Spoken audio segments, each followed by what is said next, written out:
Hi friends, welcome to Bhanu lifestyle. இன்றைக்கி நம்ம என்ன பார்க்க போகிறோம்னா சூப்பரான வெண்டைக்காய் தயிர் குழம்பு எப்படி செய்யலாங்கிறது பார்க்கலாம். ஃபஸ்ட்டு 1/4 கிலோ வெண்டைக்காய் எடுத்து பொடியை கட் பண்ணி நான் வந்து எண்ணெய் ஊற்றி லைட்டாக தான் எண்ணெய் ஊற்றிருக்கேன். ஊற்றி நான் வந்து நல்லா ஓரளவுக்கு நல்லா வணக்கி எடுத்துக்கிட்டேன். அந்த பிசு தன்மையெல்லாம் போயிடணும்.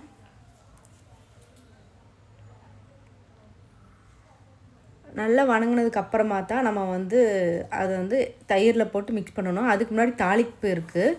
கொஞ்சமாக தேவையான அளவு உப்பு, தேவையான அளவு மிளகாய்த்தூள் போட்டுக்கோங்க. அதே பேனில் எண்ணெய் ஊற்றி கடுகு, சீரகம், கருவேப்பிலை, பெரிய வெங்காயத்தை நீல வாக்கில் கட் பண்ணி போட்டுட்டு கொஞ்சமாக மிளகாய்த்தூள் போட்டுக்கோங்க. போட்டதுக்கப்புறமா ஒரே ஒரு சின்ன தக்காளியை நீல வாக்கில் கட் பண்ணி போட்டுக்கோங்க. தயிரை நல்லா வந்து மிக்ஸ் பண்ணி வைக்கணும். ஃபஸ்ட்டு வெண்டைக்காய் போட்டு நல்லா வணங்கினதுக்கப்புறமா தயிர் ஒரு பவுலில் ஊற்றி கொஞ்சம் தேவையான உப்பு போட்டு நல்லா ஸ்மூத்தியாக அடித்து வச்சுருங்க.